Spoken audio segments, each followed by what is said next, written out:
Hi, welcome to the channel. Today is the third day of 12th chapter, that is how to franchise yourself.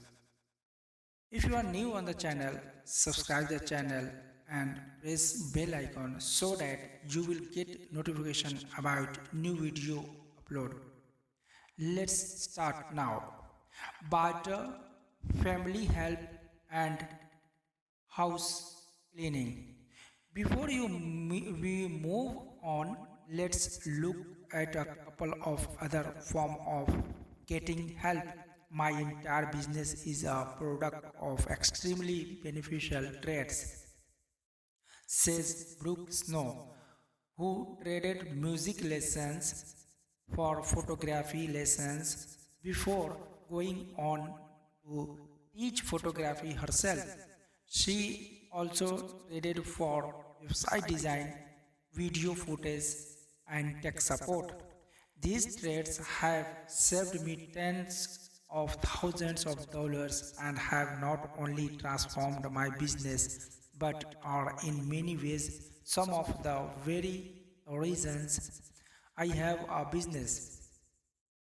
It has allowed me to operate completely debt free with low financial investment, low overhead, and a high rate of return. Several respondents mentioned that other tasks were outsourced to family members. After every $1,000 milestone in Eleanor Mary Hoff's stationery business, she makes a special dinner for her husband, who helps out with bookkeeping and programming. Natalie Lucio mentioned that hiring a house cleaner made a big difference in her productivity. Although that might seem trivial, she wrote, it was actually key to realizing how important it is not to try to do it all myself all the time. Jonathan Pincus wrote in with a last minute correction to his earlier comments on outsourcing.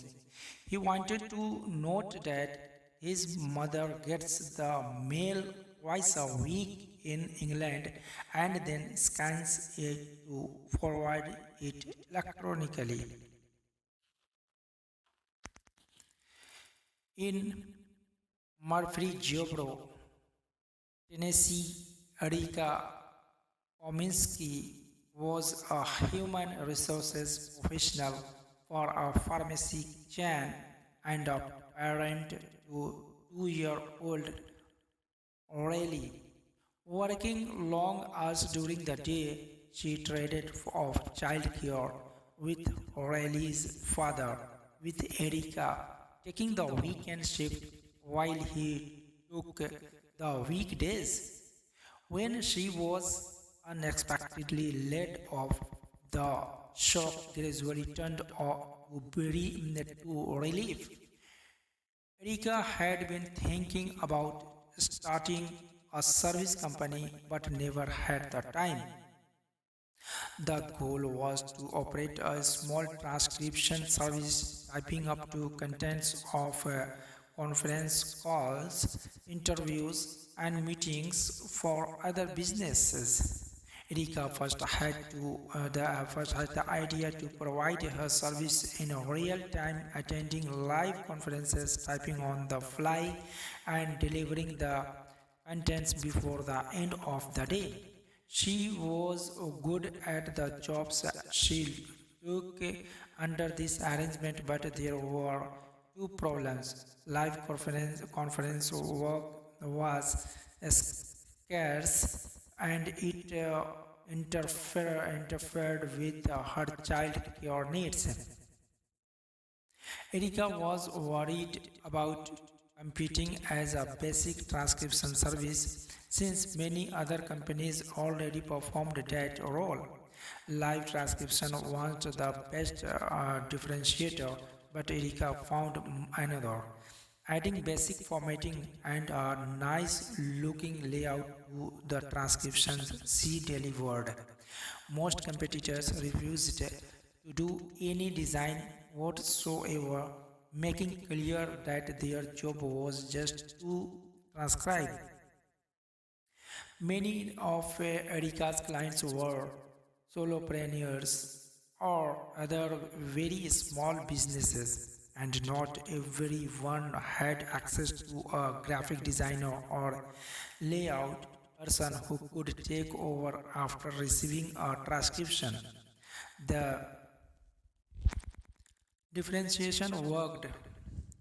Within 3 months of reversing course and putting out the word that she was available, Erika could no longer keep up and was ready to expand the team.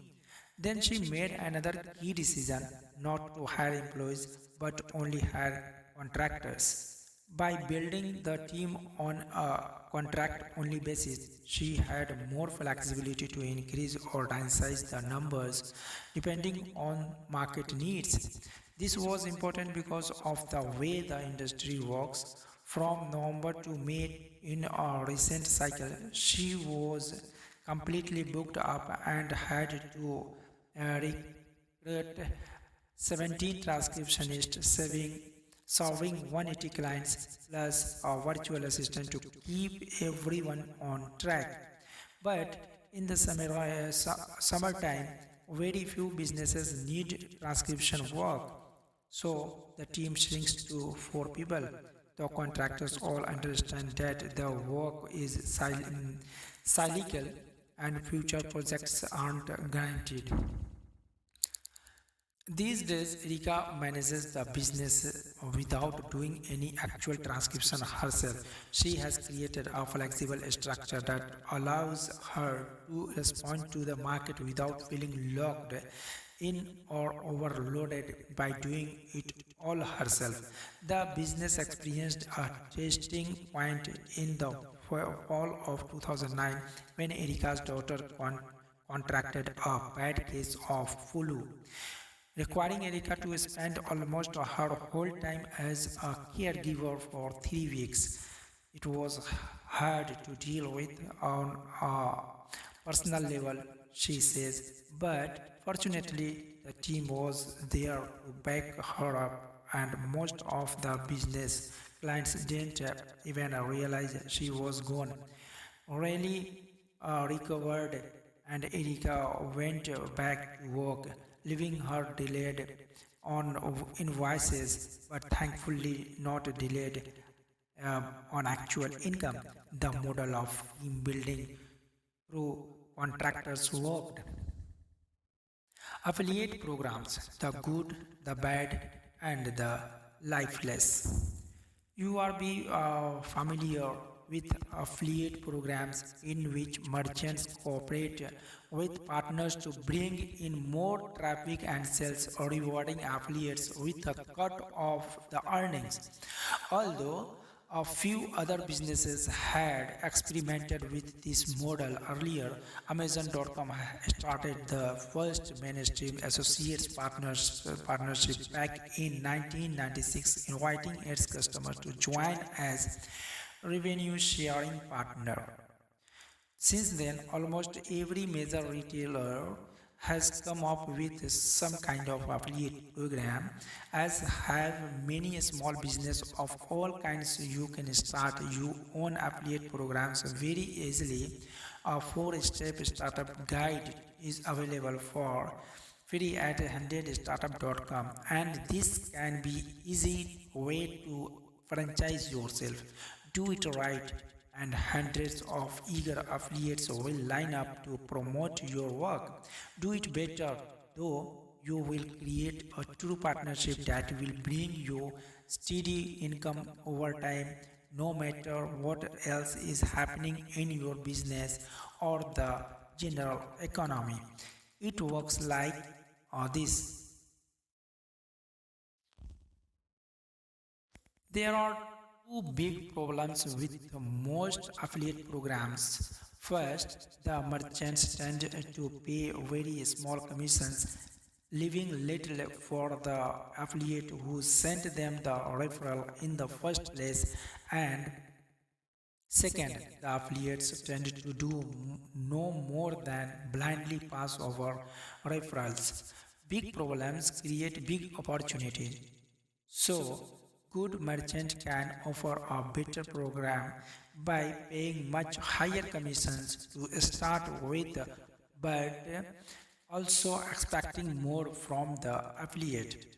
For years, I have paid a 51% commission to affiliates in my business under the principle that they should earn more than I do for promoting my work. At the same time, I make it clear that they will not need to do more than just slap up a link somewhere. If they want to be successful, they will need to create a closer connection between their readers and my business.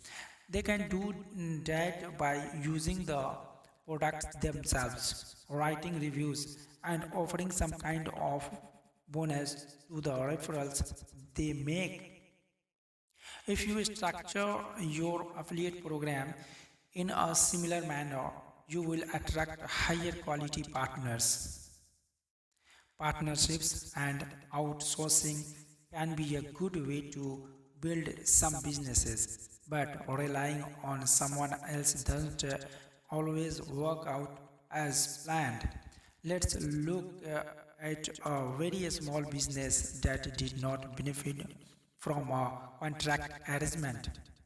The rise and fall of Copley Trash Services. Spencer and Hannah Copley, ages 12 and 10, lived with their parents on board a hospital ship deployed to West Africa. 400 other adults, some with children, also lived on the ship, which spent 6 months at a time bringing surgeons and medical teams to countries such as Sierra Leone and Liberia. Living on a ship in West Africa presented a number of challenges. What might be small concerns at home quickly became real issues on an old ship deployed to a poor country. Particular to our story, everyone was responsible for taking out their own garbage, but it wasn't always an easy task. A large dumpster was located at the edge of the dock, requiring a long walk under the hot sun. Often the dumpster was full and everyone had to keep their garbage in their small cabins under dumpster. Use became available again, sometimes several days later. An entrepreneur in the making, 12-year-old Spencer hit on an idea. What if he started a garbage collection service? The price was a steal. For just $1 a week, you could leave your garbage in the hall on Tuesday and Fridays, and the tag team duo, duo of Spencer and Hannah would be responsible for hauling, hauling it out to the dumpster. Spencer made a poster advertising the offer and tagged it to the bulletin board by the snack bar. The offer was an immediate hit. 10 customers signed up right away, another 15 in the next few weeks. Having acquired a strong customer base, Spencer and Hannah made sure to keep their clients regularly informed with important updates. One day, the dumpster was completely out of commission, and customers received a notice. We regret to inform you that Caply Trash Services will not be open this Friday. We will perform an extra pickup on Sunday instead. Have a great day. Another time, a leaky garbage bag created difficulties for 10-year-old Hannah, so a customer notice went out titled Important Things to Know About Your Trash. Spencer and Hannah had created a recurring income of $25 a week, a substantial preteen wage that was spent in three ways. 10% went out as a child to an orphans they had been visiting on the weekends, and 40% was put in reserve as a puppy saving fund for when they returned to their home in Washington state. The remaining 50% was used for discretionary purchases. Video Often video games for sale on the local aftermarket and sneakers bars at the snack bar. The business hit a rough patch when Spencer and Hannah, along with their parents, went home to Washington State on a 3-month leave. They didn't want to lose their customer base while they were away, so they decided to turn the business over to two other children also living on the ship. Unfortunately, the new management was not nearly diligent about the business as Spencer and Hannah service was intermittent. Some days the trash would not be picked up at all with no notice or explanation.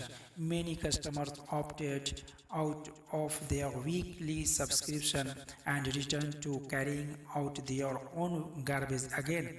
Among the customers who stayed, bill collection and revenue declined due to administrative oversights. Without an active manager like Spencer and without a one-page partnership agreement, the business suffered greatly in the absence of its founders. We Who says you are just one person? You can hire any army of virtual assistants to do your bidding. You can carefully pursue partnerships with the goal of having 1 plus 1 is equal to 3 or more. You can grow the business by reaching more prospects with the same message, or like Nathalie Lucier, the raw food witcher, you can reach out to a whole different crowd while retaining your existing business. Just don't open sandwich shop with someone else's name on it. A better way is to franchise yourself. The business audit. However, it is structured. A good business needs nurturing and continuous improvement. As your project grows, take some time to look at each aspect of it, especially any public communication that customers review while making purchasing decisions. Answer these questions and think about how you can improve. The goal is to number one, fix little problems, and number two, identify small actions you can take that will create significant result over time. Where do you make money? Once a business gets up and running, it's very easy to get trapped in all kinds of things that you have nothing to do with making money. The solution is simple. Focus on the money. In the audit, you will want to look at where the money comes from and determine what you can do to keep it coming. Sometimes new opportunities present themselves, Sometimes there's an easy fix you can make to turn on other tab. If you have a range of products or activities, it's almost always better to devote your to the uh, efforts to the strong performers than you to try and pull up the weak ones. Most people do the opposite, but if your goal is for everything to be average, that's the best you will ever get. How good is your messaging? The marketing materials you use, whether online or offline, probably involve some use of words known as copy. Go back to the beginning and read the copy carefully. Review each page of the sales material slowly and then read it out loud. Does it still present the message that you want? What information should be culled or revised? Are you are your prices what they should be? When was the last time you raised your price? You can have a sell or give out discount codes from time to time. But like all businesses, you should also plan on raising your prices on a regular basis as well. Always remember that trying to price for everyone is a business death trap. Since business owners live or die by the free market system, the way you decide whether your pricing is fair is by asking another question. Are people buying what you sell? If the answer is yes, you are on the right track. If it is no, you have a problem. How are you marketing to existing customers? One of the best things you can do is reach out to existing customers and find a way to meet more of their needs. As part of this examination, you should check your post purchase process carefully. What happens after someone buys? Do things get sent to the right place? Does everything arrive in the buyer's inbox or physical mailbox as it should? If you sell consulting, do clients know exactly how to set up a time in your schedule after making a payment? The easier you can make all of these things, the better. Are you tracking, monitoring, or testing enough? The thing about testing is that you just don't know what's going to happen until you do it. That's why you test.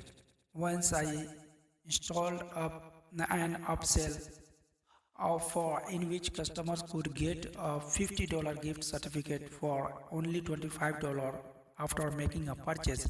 I thought it was a killer offer, but my customers didn't think so. It was accepted only one out of 20 times. A good upsell can convert much better than that. So, outweigh a gift certificate offer. Where are the big missing opportunities? Having a big opportunity doesn't mean you should pursue it. Pass up a lot of things because they aren't a good fit for my overall strategy. However, it's good to know that what you are missing, even if you are missing it deliberately. Keep your possibilities list updated so you can follow up when you have more time or if you need more money. Key points: by leveraging skills and contacts, you can be in more than one place at the same time. Strategies to do this include outsourcing, affiliate, recruitment, and partnerships. Use the hub and spoke model, maintaining one online home base while using other outposts to diversify yourself. When it comes to outsourcing, decide for yourself what's best. The decision will probably come down to two things: the kind of business you are building and your personality. Carefully chosen partnerships can create leverage. Just make sure that's what you want to do. Use the one page partnership agreement for simple arrangements. And today was the last of 12th chapter. We will start 13th chapter in the next session, that is 13th chapter going long. Okay, if you are new on the channel, subscribe the channel and press bell icon so that you will get notification about new video upload. Don't forget to like and share. Thank you so much.